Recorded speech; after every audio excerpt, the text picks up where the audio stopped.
Obesity has spread throughout the world today. Statistics from the World Health Organization show that 1 in 2 people in the United States is overweight.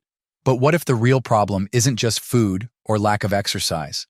Dr. Jason Fung, author of The Obesity Code, argues that the true issue is a misunderstanding of how weight loss actually works.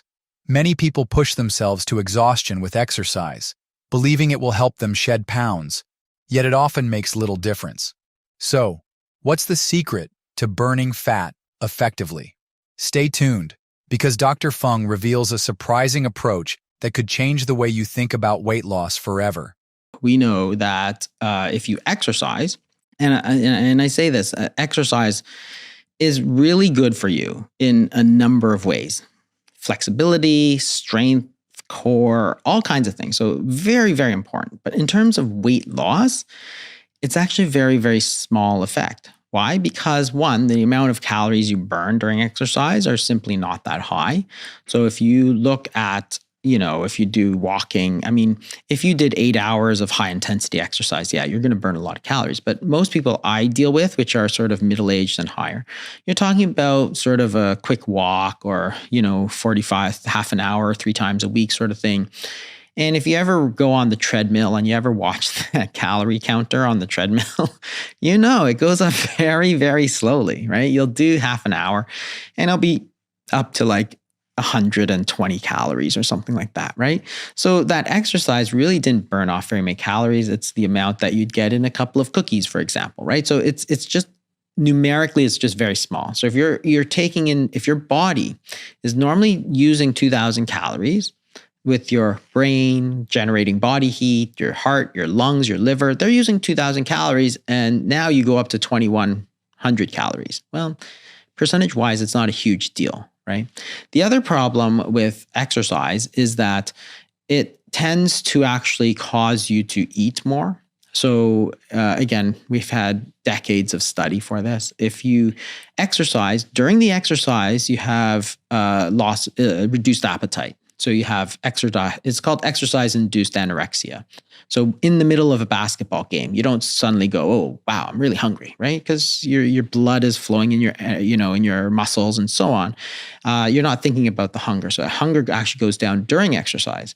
But after exercise, we see this rebound. So we see that people are actually more hungry after exercise. And if you're hungrier after exercise, it's going to cause you to tend to gain more weight. It might surprise you to learn that your body can burn extra calories on its own.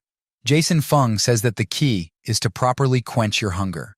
If you think about it, and people, again, make that assumption that we don't have any control over our body fatness, right? So they say, well, it's available, so you're going to take it, right?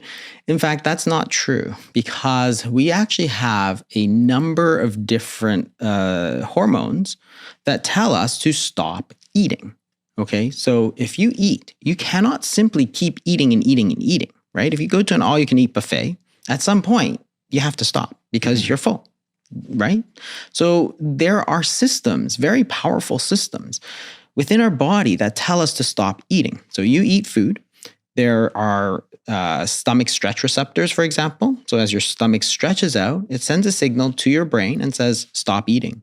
If you eat a lot of protein, it activates a hormone called peptide YY, which tells you to stop eating. If you eat a lot of dietary fat, you activate a hormone called cholecystokinin, which again tells you to stop eating. And these are very powerful. If you look in the wild, there are no obese antelope. There are no obese lions. Why? Because how much body fat you carry is actually very important. If you are obese as an antelope, you're going to get eaten. If you're an obese lion, you're not going to catch any food. So therefore, it's going to correct itself. Don't eat right away when you're hungry. It could not be food that your body needs. Studies show that up to 60% of the time, we think we are hungry when we are actually just thirsty. Our brains can get messages wrong, leading us to believe we need food when our bodies really just want water. Water doesn't have any calories, but it fills up your stomach, making you feel full. This action works best right before a meal. A study in the journal Obesity found that people who drank 500 milliliters of water before they ate 13% fewer calories on average. To use this in real life, Sip a glass of water every time you're hungry in between meals. If you're still hungry after 10 minutes, your body really needs food. In the same way, drinking a glass of water 10 minutes before a meal can help you automatically eat less. Jason Fung says that beans are the best way to satisfy real hunger. They are an important part of a healthy diet because they have a special mix of plant-based protein, fiber, and slow-digesting carbs. Once they're in the body, beans fight the main things that make people fat.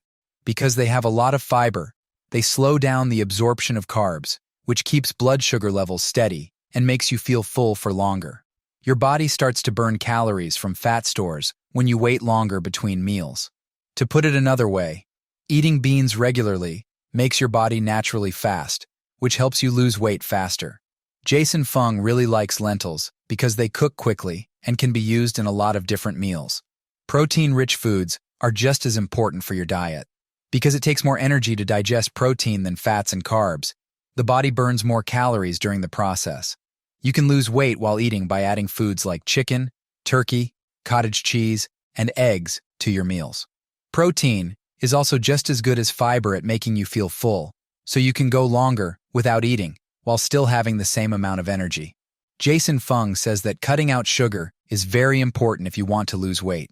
Carefully read the labels on foods you buy at the store. Today, sugar is put in almost everything. Because it is a fast-digesting carbohydrate, sugar is broken down quickly by the body. This causes an energy crash within hours. Besides that, it raises blood sugar, which makes you hungry. This keeps you from losing weight, making it almost impossible. Apples and pears are good foods to eat instead of sweets if you want to stop being dependent on sugar. These foods help keep blood sugar steady, cut down on cravings, and make you feel full. Jason Fung says that if you want to lose weight, eat fruit in the morning or as a snack before a meal. You can also eat nuts and seeds instead. They make you feel full for a long time and help keep your blood sugar levels steady, which keeps you from eating too much. But to avoid eating too many calories, don't eat more than 20 grams per day. If you learn the right way to satisfy your hunger, your body will start burning fat on its own. This lets you lose weight without having to do hard workouts or follow strict diets. Work with your body instead of against it by cutting out sugar and carbs that break down quickly and putting water, protein, and fiber-rich foods at the top of your list. Losing weight doesn't have to be a struggle. By understanding your body's natural signals and making smarter food choices, you can burn fat effortlessly. Remember, hydrate, fuel up with protein and fiber, and avoid hidden sugars. Small changes lead to big results. If you found this video helpful, make sure to like, subscribe, and hit the bell icon so you never miss out on our latest tips. Let us know in the comments. What's the biggest challenge you face when trying to lose weight? Thanks for watching, and we'll see you in the next one.